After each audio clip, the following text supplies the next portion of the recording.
അസ്സലാമലൈക്കും. Welcome back. എന്തൊക്കെയുണ്ട് വിശേഷം? സുഖനല്ലേ? അപ്പൊ ഇന്നത്തെ നമ്മുടെ പുതിയ വീഡിയോയിലേക്ക് എല്ലാവർക്കും ഹൃദ്യമായ സ്വാഗതം. അപ്പൊ നമുക്ക് വീഡിയോന്റെ തുടക്കത്തിൽ തന്നെ കുറച്ച് അല്പം മധുരം പകർന്നിട്ടാവാം ബാക്കി പരിപാടി.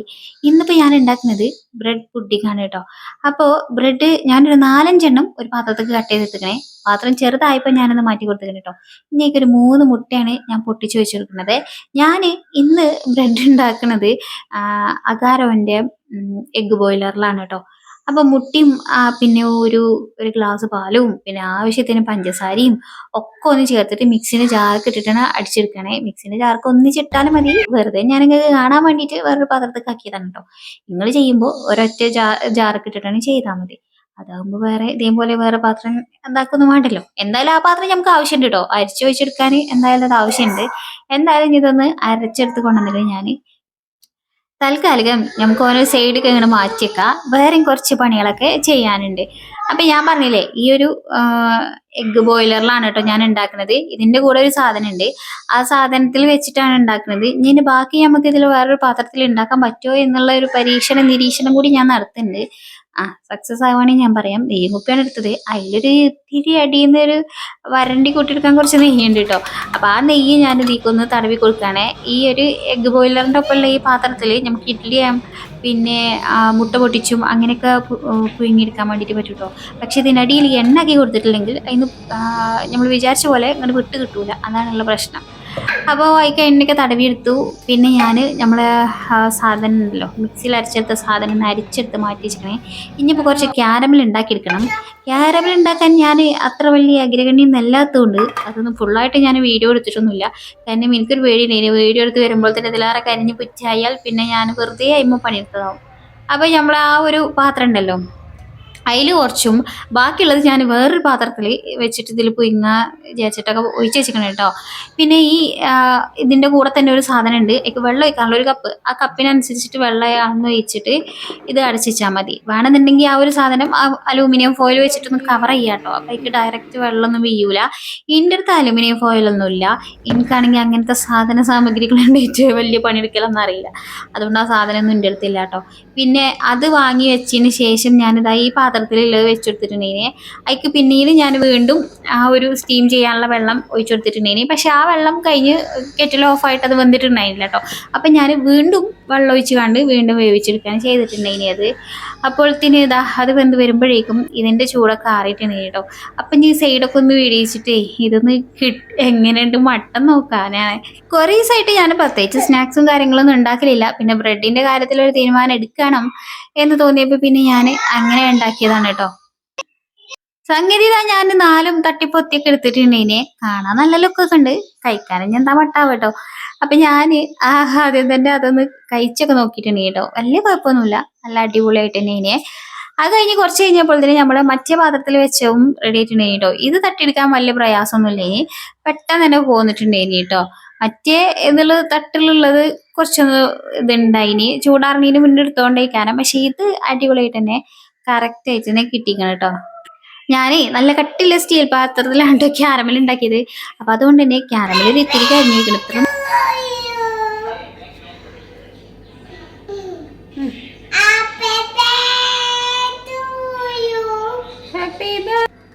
പിന്നെ കേക്കായാലും പുഡിംഗ് ആയാലും ഇങ്ങനെ വട്ടത്തിലുള്ള എന്ത് സാധനം മുറിച്ചാണെങ്കിലും ഞങ്ങൾക്ക് ഹാപ്പി ബർത്ത്ഡേ ടു യു ഒക്കെ പാടണം കേട്ടോ.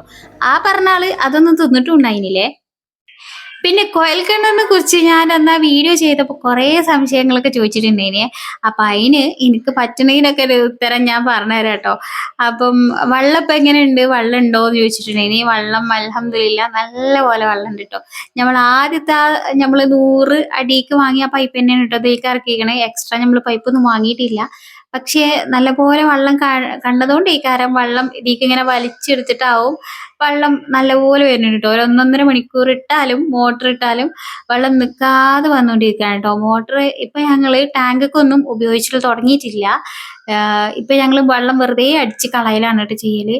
കാരണം ഇതിൻ്റെ ഉള്ളിലത്തെ ആ ഒരു ഇതുണ്ടല്ലോ റാഡ് ഇറക്കാൻ വേണ്ടിയിട്ട് അതിന്റെ ഇടയിൽ ഒരു സൈസ് ഓയിലൊക്കെ ഉപയോഗിക്കും. ആ ഓയിലൊക്കെ ഈ വെള്ളത്തിൽ കലർന്ന് കിടക്കുന്നുണ്ടാവും. അതേപോലെ പാറപ്പൊടി ഉണ്ടാവും. അപ്പൊ അതൊക്കെ ഒന്ന് ശരിക്ക് പോയതിന് ശേഷമേ നമുക്കത് ഉപയോഗിക്കാൻ പറ്റുള്ളൂ. അപ്പൊ അതുകൊണ്ട് ഇപ്പൊ താൽക്കാലികം വെള്ളം ഞങ്ങൾ ഉപയോഗിച്ചിട്ടില്ല. ഇതേപോലെ ഈ റോട്ടിൽ ഇട്ടിട്ട് ആ റോഡിൽ കൂടെ അങ്ങനെ ഒഴുകി പോവലാണ് കേട്ടോ.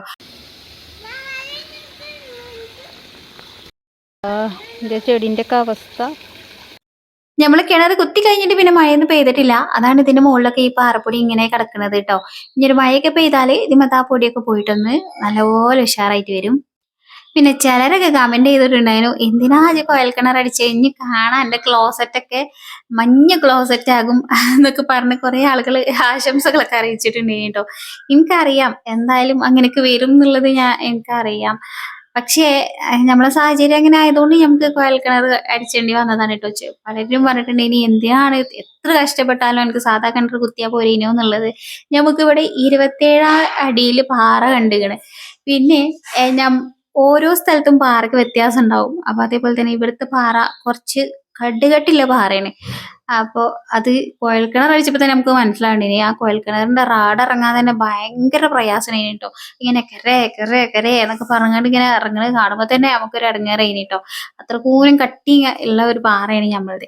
അപ്പം അത് തുറന്നെടുക്കാൻ തന്നെ കുറച്ച് പണിയൊക്കെ അയക്കണേ. ഞമ്മക്ക് ഈ 27ാമത്തെ അടിയിലൊക്കെ പാറ കാണുമ്പോ ഞമ്മക്ക് സാധാ കിണറെത്തുമ്പോ ഭയങ്കര പണിയേക്കാരട്ടോ. കാരണം ഈ 27 അടി മുതൽ ബാക്കി വെള്ളം കാണുന്ന വരെ നമ്മള് ആ ഒരു കിണറിന്റെ വട്ടത്തില് പാറ പൊട്ടിച്ചു പോകുക എന്ന് പറയുന്നത് നമുക്ക് നല്ല റിസ്ക് പിടിച്ച പരിപാടിയാണ്. പിന്നെ നമ്മള് തൊട്ടടുത്തത്തെ വീട്ടിലെ കിണർ ഇതേപോലെ തന്നെ പാറ ഒലുത് കുറച്ചൊക്കെ താന്നിട്ടാണ് കേട്ടോ. ഒരു 15 റിങ്ങിന്റെ ഒക്കെ അടുത്ത് വന്നിട്ടാണ് ഒലുത് പാറയൊക്കെ കണ്ടുക്കുന്നത്. പക്ഷെ എന്നിട്ട് പാറ പൊട്ടിക്കാൻ കഴിയാഞ്ഞിട്ട് കുറെ ശ്രമിച്ചുകാണ്ട് പിന്നെ നിർത്തി വെച്ചതാണ് കേട്ടോ. ഓൽക്കൊക്കെ എല്ലാ അവസ്ഥ എന്താ വെച്ചാൽ മഴക്കാലം ആയാല് വെള്ളം ഉണ്ടാവും. പക്ഷെ വേനൽ ഒരു ലാസ്റ്റ് 2 മാസമൊക്കെ ആകുമ്പോഴേക്കും പച്ച വെള്ളമില്ലാത്തൊക്കെ ഒരു അവസ്ഥയാണ് കേട്ടോ. പിന്നെ നമ്മളിവിടെ ഞാൻ പറഞ്ഞിട്ടുണ്ടേനി മുന്നത്തെ കുഴൽക്കിണർ അടിച്ചപ്പോ ആ വീഡിയോയിൽ പറഞ്ഞിട്ടുണ്ടേനി ഇങ്ങനെ പാറന്റെ ഇതൊക്കെ ഒരു സർവേ പോലെ ഭൂഗർഭജല സർവേ ഒക്കെ നടത്തിയിട്ടുണ്ടേനി കേട്ടോ. അപ്പൊ അതിലും ഇതേപോലെ പറഞ്ഞിട്ടുണ്ടേനി പാറ ഭയങ്കര ഒരു ഇടങ്ങേറിച്ച പാറയാണ്.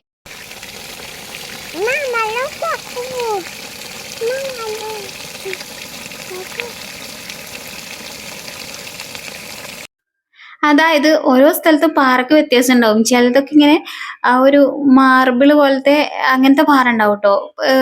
വെള്ളാറങ്കല്ല് പോലത്തെ അങ്ങനത്തെ പാറ ഉണ്ടാവും. പെട്ടെന്ന് ഇങ്ങനെ പൊടിയണ ടൈപ്പ് പാറ. അങ്ങനത്തേതാകുമ്പോ നമ്മൾ സാധാ കിണർ കുത്തിയാലും അതൊക്കെ പെട്ടെന്ന് പൊടിഞ്ഞിങ്ങനെ കിട്ടും. പക്ഷേ ഇത് ഒരുമാതിരി ഒരു ഗ്രാനൈറ്റിന്റെ ഒക്കെ പാറ പോലത്തെ ഒരു ഉറച്ച ടൈപ്പുള്ള പാറയെന്നൊക്കെ പറഞ്ഞിട്ടുണ്ടെങ്കിൽ കേട്ടോ ആള്. അപ്പം വെള്ളം കിട്ടുമോ എന്നുള്ളത് തന്നെ ഞങ്ങൾക്ക് സംശയമാണ് എന്നൊക്കെ പറഞ്ഞിട്ടുണ്ടെങ്കിൽ അപ്പൊ തന്നെ ഞങ്ങൾ ആകെ ബേജാറൊക്കെ ആയിട്ടോ. പക്ഷേ പിന്നെ പഠിച്ചോനല്ലേ വലുത്. അങ്ങനെയാണ് പഠിച്ചോൻ അങ്ങോട്ട് തവക്കലാക്കിയിട്ട് അങ്ങോട്ട് തുടങ്ങാനായിട്ട് ചെയ്തിട്ടുണ്ടെങ്കിൽ. പിന്നെ എനിക്കറിയാം കുഴൽക്കിണർ കുത്തി അങ്ങനെയുള്ള എല്ലാ പ്രശ്നങ്ങളും പലരും വീഡിയോയിലുണ്ടാവും പറയുന്നുണ്ട്. ക്ലോസറ്റ് ഒക്കെ മഞ്ഞ കളറാവും, സ്മെല്ലുണ്ടാവും പറയുന്നുണ്ട്. സ്മെല്ല് നമുക്ക് ആദ്യം ഈ വെള്ളത്തിന് ആദ്യം സ്മെല്ലുണ്ടായി കേട്ടോ. ഇപ്പൊ ഇങ്ങനെ അടിച്ചിങ്ങനെ ഒഴിവാക്കി ഇപ്പൊ സ്മെല്ലൊക്കെ കുറഞ്ഞു വരുന്നുണ്ട്. പക്ഷെ ചെറിയൊരു ആ ഓയിലിന്റെ ഒരു ഇത് ഉള്ളത് കൊണ്ട് ഞങ്ങൾ അതൊക്കെ നല്ലപോലെ അടിച്ച് കളഞ്ഞതിന് ശേഷം പിന്നെ ടാങ്കൊക്കെ ഉപയോഗിച്ചാന്ന് വിചാരിച്ചിട്ടാണ് കേട്ടോ. ഇനിയിപ്പോ വാട്ടറൊക്കെ ടാങ്കൊക്കെ അടിക്കണ സമയത്ത് അങ്ങനെ നല്ല കറയൊക്കെ വരികയാണെങ്കിൽ ഫിൽറ്റർ വെക്കുക അങ്ങനെ എന്തെങ്കിലുമൊക്കെ ചെയ്യണം. പിന്നെ പലരും മൊത്തം എത്ര ആയി പൈസ എന്ന് പറയുമോ എന്നൊക്കെ ചോദിച്ചിട്ടുണ്ടെങ്കിലേ ഞമ്മക്ക് മൊത്തം 92,000 ആയിട്ടോ. കിണർ കുത്താൻ വേണ്ടിയിട്ട് തന്നെ നമ്മളത് ഈ 2 പ്രാവശ്യമായിട്ട് കുത്തിയത് കൊണ്ട് തന്നെ നമുക്ക് ഓൾറെഡി നഷ്ടത്തിലാണ്. പക്ഷെ നല്ല നഷ്ടം തന്നെ ആയിനു. പിന്നെ നമ്മളെ പാറ അതേപോലെ തന്നെ സഹകരിക്കാൻ കുറച്ച് പണിയൊക്കെ തന്നെയായിനി. നമുക്ക് 92,000 ആയിട്ടോ. ആദ്യം 48 പിന്നെ രണ്ടാമത് കുത്തിയപ്പോ 44 ആയിട്ടോ. പിന്നെ മോട്ടറിന് എത്ര പൈസ ആയതെന്ന് ചോദിച്ചിട്ടുണ്ടെങ്കിൽ മോട്ടറിന് ഞങ്ങൾക്ക് മോട്ടറിനും അതിന്റെ ഒപ്പമുള്ള പൈപ്പ് അങ്ങനെ കുറച്ച് സാധന സാമഗ്രികളൊക്കെ പാടെ ഞങ്ങൾ 22,000 കേട്ടോ വാങ്ങിയത്. അങ്ങനെ 22,000 വാങ്ങി. ഒരു 2,000 വന്നിട്ട് അത് മോട്ടറൊക്കെ വെച്ച് തന്നു. പക്ഷെ പിന്നെ വെള്ളത്തിന്റെ ഈ കുറവ് കാലം പിന്നെ ഇതായല്ലോ. ഇനിയും നമുക്ക് വീണ്ടും അതിക്ക് പൈപ്പൊക്കെ വാങ്ങാനാണ് കേട്ടോ. അതിന് ബാക്കി കുറച്ചൊക്കെ പണിയെടുക്കാനുണ്ട്. ഇപ്പോ നിലവില് മൊത്തം നമുക്ക് ആയിട്ടുണ്ടായിരുന്നത് 1,16,000 ആണ് കേട്ടോ. ഇനി പിന്നെ അതിന്റെ ബാക്കി കുറച്ച് അറ്റകുറ്റപ്പണികളൊക്കെ ഉണ്ട്. അതിന്റെ കുറച്ച് ഫിറ്റിങ്സും പിന്നെ നമുക്ക് ടാങ്കിക്ക് വെള്ളം വരുന്ന രീതിയിലൊക്കെ അതിന്റെ ബാക്കി സെറ്റ് ആക്കാനും ഒക്കെ ഉണ്ട് കേട്ടോ. അപ്പൊ അതിനൊക്കെ ഇനിയും പൈസ ഇറക്കേണ്ടി വരും. അപ്പൊ കുഞ്ഞുട്ടി അതിന്റെ ഇതൊക്കെ അളന്ന് നോക്കിയേനി കേട്ടോ. അതിന്റെ കുറച്ച് ഫിറ്റിങ്സും കാര്യങ്ങളും ഒക്കെ നിന്ന് വാങ്ങാനൊക്കെ ഉണ്ട്.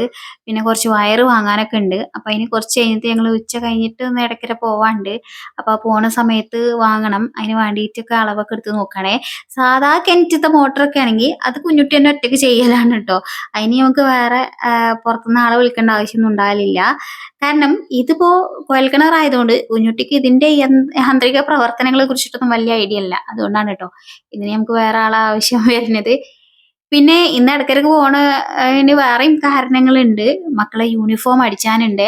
ഇവൾക്ക് ഗവൺമെന്റ് സ്കൂൾ ആയതുകൊണ്ട് സ്കൂളിൽ നിന്ന് യൂണിഫോം കിട്ടും. ഈ യൂണിഫോം ക്രിസ്മസ് പരീക്ഷ കഴിഞ്ഞിട്ട് പൂട്ടണ സമയത്ത് കിട്ടിയതാണ് കേട്ടോ.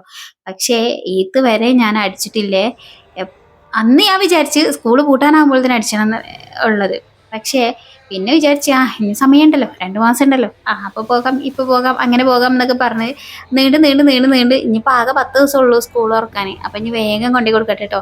ഇന്നലെ സ്കൂൾ ഗ്രൂപ്പിൽ വിട്ടിക്കണ് ആ ഒരു സ്കൂൾ തുറന്ന ഒരാഴ്ച കഴിഞ്ഞാൽ യൂണിഫോം നിർബന്ധമാണ് എന്നുള്ളത്. അപ്പോഴാണ് തൊള്ള വിളിച്ചത്. അപ്പൊ ഇനി ഇതൊക്കെ ഒന്ന് വേഗം അടിച്ചാനും കൊണ്ടു കൊടുക്കണം. അങ്ങനെ കുറച്ച് അല്ലറ ചില്ലറ പണികളൊക്കെ ഉണ്ട്. പിന്നൊരു കാര്യം, നമുക്ക് കുഴൽക്കിണറിന് ഇത്ര പൈസയായി എന്ന് വിചാരിച്ചിട്ട് എല്ലാ സ്ഥലത്തും ഒരേപോലെ പൈസ ആയിക്കോണമെന്നില്ല കേട്ടോ. ഓരോ സ്ഥലത്തെ പാറന്റെ ഇതിനൊക്കെ അനുസരിച്ചിട്ടൊക്കെ വ്യത്യാസങ്ങൾ ഉണ്ടാകും. നമുക്ക് ഫസ്റ്റ് പ്രാവശ്യം തന്നെ വെള്ളമൊക്കെ കണ്ടിട്ടുണ്ടേനി. പക്ഷെ എന്നാലും നമ്മളെ കിണർ ഇങ്ങനെ ആയിപ്പോയി എന്നുള്ള ഭയങ്കര ടെൻഷനേനി കേട്ടോ. അപ്പൊ ചിലരെ കമന്റ്സ് ഒക്കെ ഞാൻ കണ്ടിട്ടുണ്ടേനി, 400 അടി 500 അടിയൊക്കെ താത്തിയിട്ട് വെള്ളം ഇതുവരെ കിട്ടാത്ത പോലെയൊക്കെ അവസ്ഥ. അപ്പൊ ആ ഒരു അവസ്ഥ ആലോചിക്കുമ്പോൾ നമുക്ക് എത്രയോ ബെറ്റർ ആണ്, അൽഹംദുലില്ലാ. അപ്പൊ ഓരോ സ്ഥലത്തെ വെള്ളത്തിന്റെ സ്ഥിതിക്കും പാറന്റെ സ്ഥിതിക്കും ഒക്കെ അനുസരിച്ച് നിൽക്കും കേട്ടോ ആ ഒരു നമ്മളെ പൈസന്റെ കാര്യങ്ങളൊക്കെ. അങ്ങനെതാ ഞങ്ങള് യൂണിഫോം ഒക്കെ കെട്ടി പൊറുക്കി ഇടയ്ക്കര പോവാണ് കേട്ടോ. അപ്പൊ യൂണിഫോം അടിക്കാനും കൊടുക്കണം. പിന്നെ ഞങ്ങക്ക് ബാഗ് വാങ്ങണം. പിന്നെ ഒരാൾ കമന്റ് ഇട്ടിട്ടുണ്ടായിരുന്നു, സ്കൂൾ തുറക്കണതിന്റെ ഷോപ്പിങ്ങും അതേപോലെ തന്നെ പെരുന്നാൾക്കത്തെ ഡ്രസ്സിന്റെ ഷോപ്പിംഗ് ഒക്കെ വീഡിയോ ചെയ്യണേ എന്നുള്ളത്. ഇപ്രാവശ്യം ഞങ്ങൾക്ക് പെരുന്നാൾക്ക് ഡ്രസ്സൊന്നും എടുക്കണില്ല കേട്ടോ. കാരണം ഞങ്ങൾക്ക് എല്ലാവർക്കും ചെറിയ പെരുന്നാൾക്ക് ഡ്രസ്സ് എടുത്തു. അത് കഴിഞ്ഞ് മന്നനിയത്തിന്റെ മോളെ കല്യാണം ഉണ്ടായിരുന്നു. അപ്പൊ അനിയത്തിന്റെ കല്യാണത്തിനും ഞങ്ങൾ ഡ്രസ്സ് എടുത്തുക്കണം കേട്ടോ. അപ്പൊ അതുകൊണ്ട് തന്നെ വലിയ നാക്ക് ഡ്രസ്സ് എടുക്കണില്ല. പിന്നെ സ്കൂൾക്കാണെങ്കിലും എല്ലാ വർഷവും തുടക്കത്തില് എല്ലാതും പുതിയ സാധനങ്ങൾ വാങ്ങുക, അങ്ങനെ ഒരു ശീലം ഇവിടെ പണ്ടേ ഞാൻ ശീലിപ്പിച്ചിട്ടില്ല കേട്ടോ. ആവശ്യമുള്ള സാധനങ്ങൾ വാങ്ങും. ചിലതൊക്കെ ഒരു 2 വർഷം 3 വർഷം ഉപയോഗിക്കാൻ പറ്റുന്നതാണെങ്കിൽ അങ്ങനെ ഉപയോഗിക്കും. യൂണിഫോം 2 വർഷം, ബാഗ് 2 വർഷം, അങ്ങനെ 2 വർഷമൊക്കെ ഒപ്പിക്കാൻ പറ്റുന്നതൊക്കെ 2 വർഷം ഒപ്പിച്ചിട്ട് അടുത്ത വർഷത്തേക്ക് ഞാൻ പുതിയത് വാങ്ങലുള്ളൂ കേട്ടോ. അത് ഞാൻ ചെറുപ്പത്തിലെ ആ ഒരു ശീലിപ്പിച്ച് കൊണ്ടുവന്ന ആ ഒരു ശീലിപ്പിക്കലാണ് കേട്ടോ. അതുകൊണ്ട് തന്നെ എല്ലാ വർഷവും എല്ലാതും പുതിയത് കിട്ടണം എന്നുള്ള വാശിയൊന്നും ഇവൾക്കില്ല. പക്ഷെ എല്ലാ പ്രാവശ്യം എന്തെങ്കിലുമൊക്കെ ഒന്ന് പുതിയതുപോലെ സന്തോഷത്തിന് ഉണ്ടാവും കേട്ടോ. ഇപ്രാവശ്യം യൂണിഫോം പുതിയതാണ്. അതേപോലെ തന്നെ രണ്ടാക്കും ബാഗ് പുതിയ എടുത്തുക്കണേ. അജുവിന് പുതിയ കുട എടുത്തുക്കണേ. നിയമക്ക് കഴിഞ്ഞ വർഷം എടുത്ത കുട ഉണ്ട് കേട്ടോ. അപ്പൊ അത് ഒരു വർഷം കൂടിയൊക്കെ തള്ളി ഒപ്പിക്കാനുള്ളതുണ്ട്. അതുകൊണ്ട് തന്നെ ഓക്ക് ഇപ്രാവശ്യം കുട എടുത്തിട്ടില്ല. പിന്നെ ഞങ്ങൾ കുറേ ആയിട്ട് ഇങ്ങനെ പുറത്തിറങ്ങി കഴിക്കണ പരിപാടിയൊന്നും ഇല്ല ഇനി. അപ്പൊ ഇന്ന് എന്തായാലും പുറത്തിറങ്ങിയപ്പോ ഇന്നാണെങ്കിൽ നല്ല ചൂടുള്ള ദിവസവും അതിനെ. അപ്പൊ അതുകൊണ്ട് ഞങ്ങൾ എല്ലാരും അവിൽ മിൽക്കൊക്കെ കഴിച്ചിട്ടുണ്ട് ഇനി. പിന്നെ ബാഗ് മാത്രമേ വാങ്ങിയിട്ടുള്ളൂ ഇനി ട്ടോ. പിന്നെ ബോക്സും കാര്യങ്ങളൊക്കെ തലേന്നല്ല കഴിഞ്ഞ വർഷത്തതുണ്ട്. പിന്നെ ബുക്കുകളൊന്നും വാങ്ങിയിട്ടുണ്ടായില്ല. എത്ര ബുക്ക് വേണം അങ്ങനെയുള്ള കണക്കൊന്നും ടീച്ചർമാരൊന്നും ഗ്രൂപ്പിൽ വിട്ടിട്ടുണ്ടായില്ല. അപ്പൊ ഞാൻ അതൊക്കെ പിന്നെ അതൊക്കെ വന്നതിന് ശേഷം പോയിട്ട് വാങ്ങാൻ വിചാരിച്ചിട്ടാണ്. യൂണിഫോം അടിക്കാൻ കൊടുക്കലാണ് നിർബന്ധം. കുറച്ച് നേരത്തെ കൊടുത്തെങ്കിലുള്ളൂ വേഗം കിട്ടുക. അപ്പൊ പിന്നെ അതിന് പോയപ്പോ അങ്ങനെ അതൊക്കെ ഇങ്ങോട്ട് വാങ്ങി പോന്നു എന്നുള്ളൂ കേട്ടോ. പിന്നെ പെരുന്നാക്ക് ഈ പെരുന്നാക്ക് ഡ്രസ്സൊന്നുമില്ല. കാരണം കല്യാണത്തിന് ഇട്ടത് ഒരൊറ്റ പ്രാവശ്യം ഇട്ടിട്ടുള്ളൂ കേട്ടോ. അത് പിന്നെ അതേപോലെ അലക്കി എടുത്ത് വെച്ചിരിക്കാണ് ഞാൻ. അപ്പൊ അതന്നെ ഇടുള്ളൂ കേട്ടോ. അപ്പൊ അതൊക്കെ ഉള്ളത് കൊണ്ട് തന്നെ പിന്നെ പ്രത്യേകിച്ച് ഇപ്പൊ ഒരു പുതിയ എടുക്കേണ്ട ആവശ്യമൊന്നുമില്ല. ഒന്നാമത് ഇപ്പൊ 2 വട്ടം കിണറൊക്കെ കുത്തിക്കാണ്ട് ഞങ്ങള് വണ്ടി നഷ്ടത്തിലാണ് ഓടിക്കൊണ്ടിരിക്കണത്. അപ്പൊ പിന്നെ നമ്മളതൊന്ന് കണ്ടറിയുന്നതാണ് നല്ലത്. അപ്പം അങ്ങനെ ഞാൻ മക്കളെയും പറഞ്ഞ് അങ്ങനെ ശീലിപ്പിക്കലുണ്ട് കേട്ടോ. അല്ലാതെ ഇപ്പച്ചി ഇങ്ങനെ നയിച്ചു കൊണ്ടിരുന്നു നമ്മളതുകൊണ്ട് എന്തെങ്കിലുമൊക്കെ കാട്ടി കൂട്ടണു അങ്ങനൊന്നും ചെയ്യരുത്. ഞാൻ അങ്ങനെ അവരോട് പറയും, ഇപ്പൊ കുറച്ച് പൈസക്ക് ടൈറ്റാണ്, അപ്പൊ ഇപ്പൊ ഇങ്ങനെ കിട്ടുള്ളൂ, അപ്പൊ ആ ഒരു രീതിയിൽ അഡ്ജസ്റ്റ് ചെയ്യണം എന്നുള്ള കാര്യങ്ങൾ ഞാൻ ഓലെ പറഞ്ഞ് ഞാൻ അങ്ങനെ മനസ്സിലാക്കും കേട്ടോ. അപ്പൊ ചില കാര്യങ്ങൾ ഓലെന്നെ കണ്ടറിയുവേ. ഇങ്ങനെ എന്തെങ്കിലുമൊക്കെ ചോദിക്കുമ്പോൾ പറയും, അത് കഴിഞ്ഞിട്ട് വാങ്ങിച്ച് തന്നാ മതിയേ, നിങ്ങള് അർജന്റ് കഴിഞ്ഞിട്ട് വാങ്ങി തന്നാ മതിയേ, അങ്ങനെയൊക്കെ പറയും കേട്ടോ. അജു 2 വർഷം ഉപയോഗിച്ചിട്ട് ബാഗ് എന്നോട് പറഞ്ഞു ഉമ്മ അവിടെ ഒന്ന് കീറിയിട്ടുള്ളൂ, ആ കീറിയതൊന്ന് തുന്നി തന്നാലും മതി, ഞാനത് ഈ വർഷം തന്നെ ഞാനത് കൊണ്ടേക്കോളാം കേട്ടോ. എനിക്കത് കേട്ടപ്പോ ഭയങ്കര ഒരു ഇടങ്ങേറ് കേട്ടോ. അപ്പൊ ഞാൻ പറഞ്ഞു അത് വേണ്ടടാ, അത് തുന്നിയാലും നിക്കൂല, കാരണം 2 വർഷം ഉപയോഗിച്ച് അതിന്റെ തുണി ഇങ്ങനെ പിന്നി പിന്നി കീറിയതാണ് കേട്ടോ. അപ്പൊ പിന്നെ നമുക്ക് എന്തായാലും പുതിയത് വാങ്ങിക്കാം എന്നുള്ളത്. ഈ ബാഗിന്റെ വിലയല്ല കേട്ടോ 295, അത് കുടത്തിന്റെ വിലയാണേ. ഈ ബാഗിന് 500 സംതിങ്, അജുവിന്റെ ബാഗിന് 700ന്റെ അടുത്ത് അങ്ങനെ കഴിഞ്ഞിട്ടോ. 600ന്റെ അടുത്ത് കഴിക്കണതിന് 595. അപ്പം വാങ്ങിയപ്പോ നല്ല ക്വാളിറ്റി ഉള്ളത് നോക്കി വാങ്ങിച്ച്, 2 വർഷം തട്ടി ഓടിച്ചണ്ടേ. അപ്പൊ അങ്ങനെ വിചാരിച്ചിട്ട് നീ കുട്ടിയാണ് കേട്ടോ, പിന്നെയും കൊണ്ടുനടക്കാൻ കുറച്ച് ബാഗൊക്കെ. ഓളത് പെട്ടെന്ന് കേടുവരും, അവിടെ ഇവിടെ അലസമായിട്ട് വലിച്ചിട്ടും അങ്ങനെ ആക്കിയിട്ടും ഓളത് വേഗം കേടുവരും. അപ്പോൾ നെയിം സ്ലിപ്പൊക്കെ കൊണ്ടുവന്നപ്പോ അതിൽ സഞ്ജു സാംസൺ ഉണ്ട് എന്ന് പറഞ്ഞിട്ട് കാണിച്ചു തരീനി കേട്ടോ. അപ്പൊ അങ്ങനെയൊക്കെയാണ് എന്റെ സ്കൂൾ തുറക്കുന്ന സമയത്തെ പിശുക്കലുകൾ കേട്ടോ. നമ്മള് ഒന്നും വാങ്ങിച്ചു കൊടുക്കൂല എന്നല്ല, പക്ഷെ ആവശ്യങ്ങൾ അറിഞ്ഞ് വാങ്ങിച്ചു കൊടുത്താൽ മതി. ഒരുപാട് എല്ലാതും പുതിയത് വാങ്ങിച്ചിട്ട് കുട്ടികൾക്ക് പൈസനോടുള്ള നിലയും വില ഇല്ലാതാക്കരുത്. പൈസ കുറച്ചൊരു നിലയും വിലയുള്ള സാധനമാണ്, നമുക്ക് അധ്വാനിച്ച് കിട്ടുന്ന സാധനമാണ് എന്നുള്ളത് ആ ഒരു രീതിയിൽ നമ്മൾ പറഞ്ഞു കൊടുത്ത് പഠിപ്പിച്ചാൽ മതി. ഇവിടെ ഒന്നും കിട്ടാത്ത ഒരുത്തന്നെ ഉണ്ട്, പക്ഷെ എന്നാലും ഞങ്ങൾക്ക് പരിഭവമൊന്നുമില്ല, ആ നെയിം സ്ലിപ്പ് ഒന്ന് കിട്ടിയാൽ മതി എന്നുള്ളതാണ് കേട്ടോ. അപ്പൊ ഇന്നത്തെ വീഡിയോ ഇത്രേ ഉള്ളൂ കേട്ടോ. വീണ്ടും നല്ല അടിപൊളിയായിട്ടുള്ള വീഡിയോസ് ഒക്കെ ചെയ്യാൻ വരാം. അസ്സലാമു അലൈക്കും, ബൈ ബൈ.